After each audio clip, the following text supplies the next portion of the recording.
3 تريكات هتعملوهم في الكبدة وانسي كبدة العربيات وانسي أي كبدة كلتها في حياتك. أول حاجة هنسمي الله ونصلي على سيدنا محمد زي ما متعودين مع بعض. معايا كيلو من الكبدة، طبعا أنا مقطعاه وبحطها في مصفى، ما بغسلش الكبدة. الكبدة لما بتتغسل بتصفر معانا، ودي أول تريكة معايا. تاني حاجة ببدأ أحط قطعة من الدهن الضاني مع شوية من الزيت، وبيبدأ ان انا اقدحهم مع بعض، وبعد كده بنزل بكمية البصل اللي انت عاوزاها. طبعا انا عاملة كيلو من الكبدة، حاطة 4 بصلات متوسطين. تقدري تكتري كمية البصل او تقلليها على حسب ما انت عاوزة، بصراحة بتفرق جدا في الطعم. وهبدأ دلوقتي اشوح البصل مع قطعة الدهن اللي انا حطيتها، وكمان مع شوية الزيت لحد ما تبدأ البصلة تدبل معايا. وفي الوقت دوت باخد البصلة كلها بكونها في جنب واحد علشان أبدأ أنزل بكمية الكبدة اللي عندي. طبعا بفضي الصينية خالص، طبعا والصينية بتكون سخنة والنار عالية، ما بوطيش النار خالص. وهنا هبدأ أفرد بس الكبدة، مش هقلبها، مش عاوزة الكبدة تنزل ميتها وقطعة الكبدة تكون ناشفة معايا، يعني عايزاها تكون طرية كده وتحتفظ بالسوائل اللي فيها. هبدأ في الوقت ده افردها بس كده يا دوبك اوزعها كده بالمقصوصة، علشان ان انا الكبدة تاخد كلها لون واحد من تحت. مش هقلبها خالص علشان مش عاوزاها تنزل اي نسبة مية. كمان البصل ركناه في جنب واحد. وفي الوقت ده كده بكون مقطعة 4 حبايات من الفلفل، او لو انتم عايزين تكتروا الفلفل على حسب ما انتوا عاوزين. انا حطيت قرن فلفل حامي و3 قرون فلفل بارد، علشان طبعا ما تكونش حامية جدا لان في اطفال هياكلوا منها. وهنا كده خلاص بدأت الكبدة تاخد معايا لون خفيف كده، مش هقلبها برضو، هستمر شوية لحد ما تبدأ تاخد كل اللون من تحت علشان ما تنزلش اي نسبة مية. كمان في الوقت ده بتكون النار عالية، انا ما بوطيش النار خالص. وهنا خلاص الكبدة خدت معايا كلها لون من تحت زي ما انتم حبايبي شايفين كده، ما نزلتش اي مية. هبدأ في الوقت ده اقلب بقى الكبدة مع البصل وشموا احلى رواية. ما شاء الله ممتازة جدا، احلى وانضف من اي كبدة انتم ممكن تاكلوها من بره.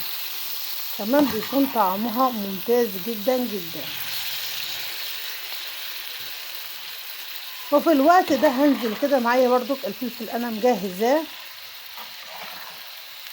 ووريكم قد ايه قطعة الكبدة لونها جميل جدا، وكمان مفيش اي سوائل نازلة منها.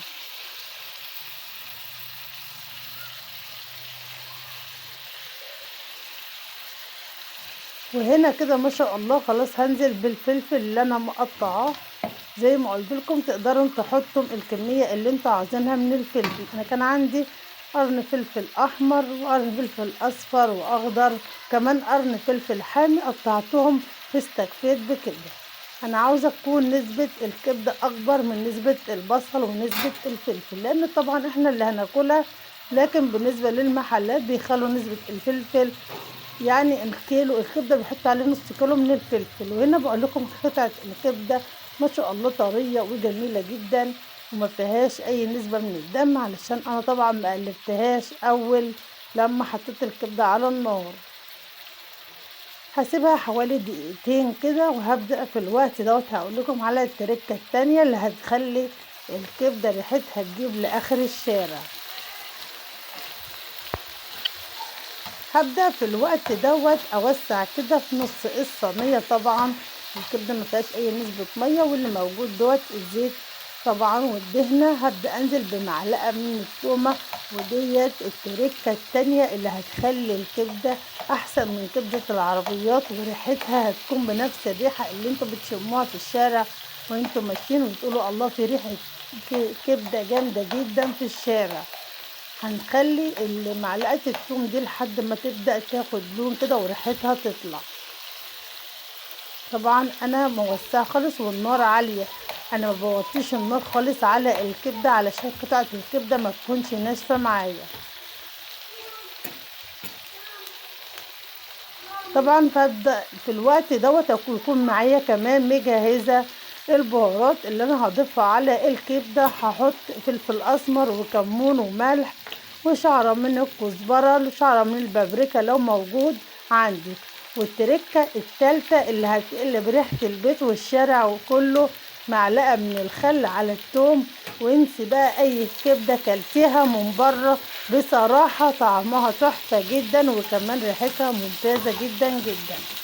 وهبدأ اقلب كل المكونات مع بعض، وبحط البهارات في اخر حاجة علشان تفضل قطعة الكبدة معايا فاتحة ولونها ما يغيرش. هنحط كمون وفلفل اسمر وملح، كزبرة ناشفة، وكمان ربع معلقة صغيرة من البابريكا لو موجودة عندك. وبصراحة دي احلى بهارات ممكن تحطوها للكبدة، طعمها ممتاز جدا. تقدروا تقدموها في عيش فينو او عيش بلدي مع مية سلطة، وكمان ممكن تحطوا عليها طحينة، تعصروا عليها عصرة ليمونة، وكده تقديم الكبدة بتاعتي ممتازة جدا. وجبة سريعة كده نكون لغدا او لعشاء، وكمان موفرة جدا واحسن من اللي احنا بنجيبها من بره. حاجة احنا عاملينها وكمان ضامنين جودتها لولادنا، تحفة جدا جدا ما شاء الله عليها. وكمان قطعة الكبدة لونها فاتح مش لونها غامق زي ما انتم شايفين، وريحتها وطعمها بصراحة ممتازة جدا جدا. اتمنى تكونوا استفدتوا من الفيديو. لو عجبكم الفيديو ما تبخلوش عليا بلايك للفيديو، اشتراك للقناة وفعلوا الجرس على الكل.